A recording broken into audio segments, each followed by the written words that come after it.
Hello, I am Peter Swift and I'm very privileged to be a trustee of the International Seafarers Welfare and Assistance Network, ISWAN, and also chairman of the Maritime Piracy Humanitarian Response Programme, MPHRP, which serves seafarers and families affected by piracy. And yesterday in Geneva we held the 4th International Seafarer Welfare Awards, and I was very privileged to be able to chair the session. And it's really tremendous that those awards recognise the fantastic work that is done by many people supporting seafarers. We had awards for the best shipping company, the best port and the best seafarer centre of the year, as well as the personality of the year. One of the things that was very evident in the awards ceremony last night was the close cooperation that exists between the various winners and the various shortlisted companies. Very close networking between the seafarer centres, sharing of their practices, sharing of good practice, exchange of ideas and information, and then equally with the ports and the companies that were involved. So it was very encouraging, particularly as we got into the evening and more people got to know each other, that they were able to find that they had a large area of common interest, but were equally learning from each other. So a really valuable time together. We also highlighted that there are many important individuals, and we have an award for the personality of the year this year, named after Dr. Dirk Lenderman, who died very unfortunately 3 weeks ago, but who was very fundamental in bringing the Maritime Labour Convention into effect and developing it through many years, more than 10 years. The Personality of the Year award again highlighted that there is a lot of sharing to be done, a lot of people recognising that many individuals devote a lot of time for many years in several cases to everything from ship visits to getting to know seafarers better, to maintaining contact with them, to learning about their countries, in many cases learning languages so they're able to communicate with visiting seafarers. And it became, I think, quite apparent when we were reflecting later that a lot of the work supporting seafarers is based around the fact that many people around the world have a calling, have a desire, have a voluntary streak within that says, I want to do something to help seafarers. And that's fantastic. And I think that is why the networking that we have, the fact that we can meet together from time to time, events such as the awards, was one further joyous evening and a real indication that there are a lot of good people there to help seafarers, and many seafarers really appreciate the work that they do.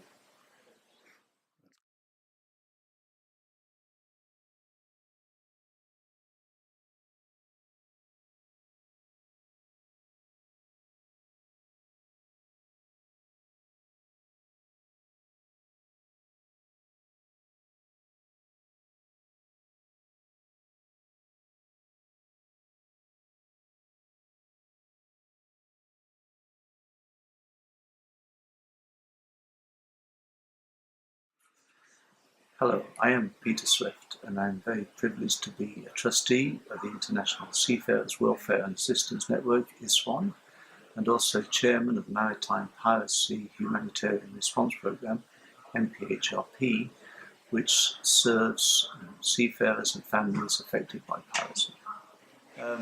Our coalition brings together a most unusual gathering in that it's very extensive. It brings together representatives of the ship owners associations, the maritime unions, the insurance industry, the welfare organisations, the professional associations, so shipmasters and others in the professions, as well as intergovernmental organisations, the United Nations International Maritime Organization, International Labour Organization, and also government bodies, so we work with NATO, the European Naval Force, EU NAVFOR, and others. And our purpose is a very simple one, and we basically have one single aim, and that is to assist seafarers, and importantly also their families, who are affected by maritime piracy. Our work has benefited from the open sharing of information, the establishment of good practice, the sharing of good practice, and it allows us to put together, first of all, good practice guides, which can be used by ship owners, by seafarers themselves, and by others that are involved in addressing the piracy challenges.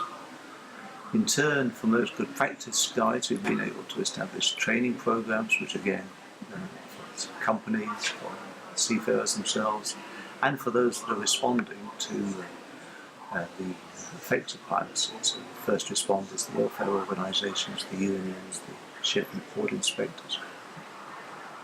Further, we try to assist directly those that are being affected.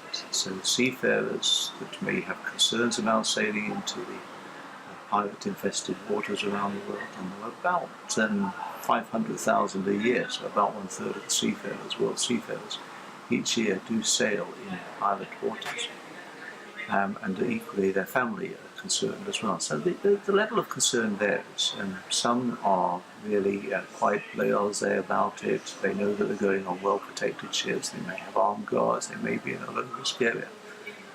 Other seafarers will be sailing with very little protection and will be actually quite concerned that they're sailing into a high-risk area and may feel that they're quite exposed and that the threat is quite high. And today we still have 49 seafarers that are actually held hostage, and have been, the average time for those is nearly 3 years now.